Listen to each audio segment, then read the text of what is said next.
rumah joglo dari Jawa Tengah. Manfaat dan kegunaan rumah adat.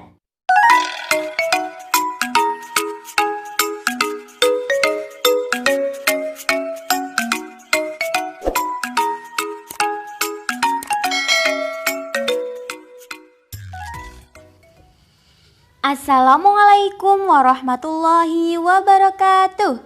Jumpa lagi bersama Hit Channel.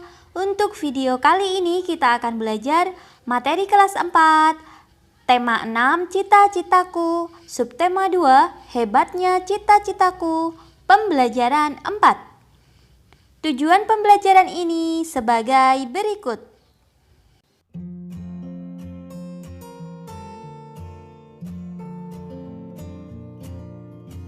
Berikut percakapan antara Benny dan ayahnya.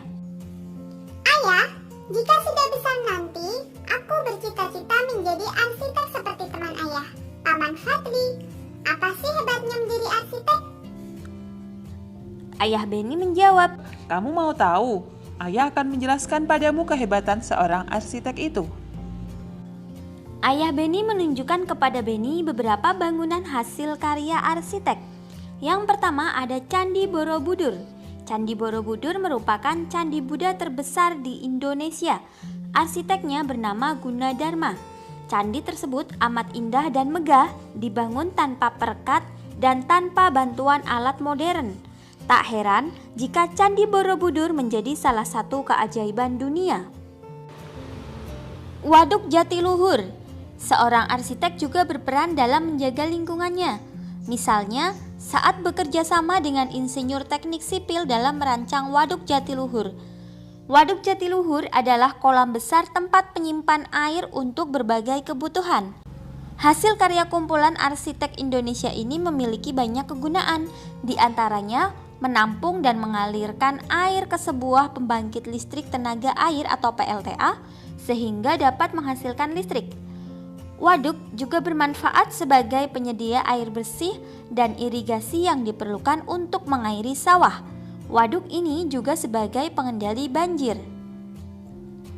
Jembatan Suramadu. Jembatan Suramadu adalah jembatan yang menghubungkan Pulau Jawa dan Pulau Madura. Berkat jembatan ini, masyarakat Madura dapat lebih mudah dan cepat melakukan perjalanan darat ke berbagai wilayah di Jawa Timur. Dengan panjang 5.438 meter, jembatan ini merupakan jembatan terpanjang di Indonesia saat ini. Seorang arsitek juga berperan dalam usaha mempersatukan umat beragama. Lihatlah Masjid Istiqlal Jakarta yang berdiri megah berdampingan dengan Gereja Katedral Jakarta, tempat umat Katolik beribadah. Masjid Istiqlal dibangun pada masa pemerintahan Presiden pertama Indonesia Soekarno pada tahun 1961. Pembangunan masjid ini memerlukan waktu 17 tahun hingga digunakan pertama kali pada tahun 1978. Perancangnya bernama Frederick Silaban.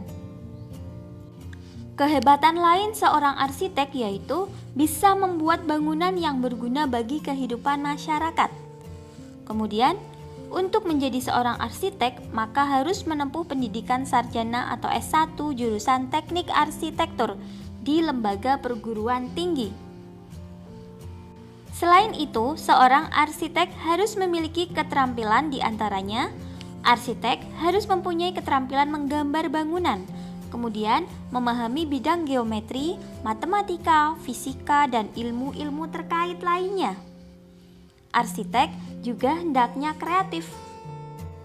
Dari zaman dahulu, nenek moyang kita telah membangun berbagai bangunan adat yang mencirikan kebudayaan mereka masing-masing. Setiap suku memiliki ciri bangunan dan tempat tinggal yang berbeda sesuai dengan kebutuhan serta kebiasaan masing-masing. Pernahkah kamu melihat bentuk rumah adat dari suku yang berbeda-beda? Perhatikan gambar rumah adat dari Kampung Naga, Jawa Barat. Rumah-rumah adat di Kampung Naga dibangun dengan cara yang unik dan memiliki tujuan serta makna sesuai kebiasaan masyarakat setempat. Rumah dibangun di atas bebatuan agar tidak longsor bagian bawahnya. Masyarakat Kampung Naga sangat erat kekerabatannya, sehingga mereka membangun rumah mereka secara berdekatan, tetapi mengarah ke arah yang sama, yaitu arah timur barat. Semua rumah akan menghadap ke arah Sungai Ciwulan yang berada di depan gerbang masuk kampung tersebut. Semua bahan bangunan dibuat dari bahan-bahan alami seperti bambu dan dedaunan karena kehidupan masyarakatnya yang sangat dekat dengan alam. Berikutnya, tentukan 2 suku asal dari orang-orang sekitarmu, bisa orang tuamu atau temanmu. Carilah informasi tentang rumah adat dari suku-suku tersebut. Carilah informasi tentang kegunaan dan cara masyarakat menggunakan rumah adat mereka. Bandingkan keterangan yang kamu peroleh di antara keduanya. Carilah persamaan dan perbedaan serta kegunaan dan manfaat rumah adat tersebut. Buatlah dalam bentuk diagram seperti contoh berikut. Gambar yang pertama adalah rumah joglo dari Jawa Tengah. Manfaat dan kegunaan rumah adat. Untuk manfaat dan kegunaan rumah adat adalah sebagai identitas suatu suku bangsa. Digunakan untuk kegiatan formal, diantaranya pertemuan, pagelaran seni wayang kulit, dan tari-tarian serta upacara adat. Kemudian, ada rumah gadang dari Minangkabau. Manfaat dan kegunaan rumah adat ini adalah sebagai identitas suatu suku bangsa. Kemudian, sebagai tempat musyawarah, pewarisan adat, dan upacara adat. Persamaan kedua rumah adat tersebut yaitu menjadi identitas suku bangsa di Indonesia. Bisa dijadikan sebagai tempat tinggal. Untuk perbedaannya, masing-masing memiliki desain dan bentuk yang berbeda setiap sukunya. Dan juga memiliki sejarah budaya yang berbeda-beda. Nenek moyang kita merupakan arsitek yang hebat ya. Mereka membangun rumah adat yang sesuai dengan keadaan alam dan nilai-nilai budaya. Ya, mereka senantiasa ingin menyatu dengan alam sekitarnya. Mereka menganggap alam adalah sumber daya mereka, sehingga mereka pelihara dan jaga. Ya, mari kita baca teks tentang manfaat sumber daya alam di sekitar kita. Manfaat sumber daya alam di sekitar kita. Masyarakat memanfaatkan sumber daya alam di sekitarnya untuk memenuhi kebutuhan hidupnya melalui berbagai cara. Sumber daya berupa tanah, air, dan tumbuhan dimanfaatkan dalam bentuk kegiatan pertanian dan perkebunan. Sedangkan sumber daya berupa hewan dimanfaatkan dalam bentuk perikanan dan peternakan. Kegiatan-kegiatan lain seperti perindustrian dan kerajinan merupakan kegiatan pemanfaatan sumber daya alam lanjutan setelah pertanian, perkebunan, peternakan, dan perikanan. Oleh karenanya, kamu dapat mengetahui sumber daya alam di sekitarmu dan cara pemanfaatannya dengan mengetahui pekerjaan orang-orang yang tinggal di sekitarmu. Lakukan survei sederhana kepada teman-teman sekelasmu untuk mengetahui pekerjaan orang tua mereka. Lakukanlah wawancara singkat kepada temanmu tentang bagaimana orang tua mereka bekerja. Cari tahu sumber daya alam apa yang mereka olah atau gunakan. Catat hasilnya dalam tabel berikut. Kakak contohkan, misalnya nama teman ada Rina. Pekerjaan orang tuanya adalah petani garam. Petani garam ini yang digunakan apa sehari-harinya untuk bertani garam ya? Sumber daya alam yang dimanfaatkan oleh orang tuanya Rina berarti air laut dan sinar matahari untuk menghasilkan garam. Kemudian, nama teman misalnya Lani. Pekerjaan orang tuanya petani. Lalu sumber daya alam yang dimanfaatkan itu apa? Yang digunakan oleh orang tua Lani.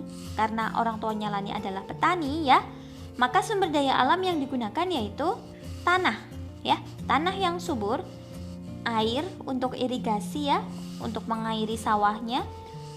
Kemudian juga sinar matahari. Nah, silahkan kalian isi sesuai dengan keadaan teman-teman kalian. Selanjutnya, bacalah puisi berikut. Kemudian, ubah puisi tersebut ke dalam bentuk paragraf. Langkah-langkahnya, bacalah informasi secara cermat dari puisi tersebut. Kemudian, catat kalimat intinya. Lalu, kembangkan kalimat inti menjadi pokok pikiran. Selanjutnya, menyampaikan pokok pikiran dalam bentuk uraian lisan dengan kalimat sendiri. Nah, merubah puisi menjadi bentuk paragraf atau prosa ini disebut parafrase puisi. Silahkan adik-adik coba untuk memparafrasekan puisi Tekunlah Belajar. Untuk bekerja sama dengan orang tua, buatlah sebuah catatan tentang bagaimana kamu dan keluargamu memanfaatkan sumber daya alam setiap hari. Kamu dapat menggunakan tabel berikut untuk membantumu. Alhamdulillah, sekian video pembelajaran kali ini. Semoga bermanfaat. Banyak kekurangan kakak mohon maaf. Selamat belajar dan tetap jaga kesehatan. Semoga senantiasa mendapatkan kemudahan dari Allah Subhanahu wa Ta'ala. Wassalamualaikum warahmatullahi wabarakatuh.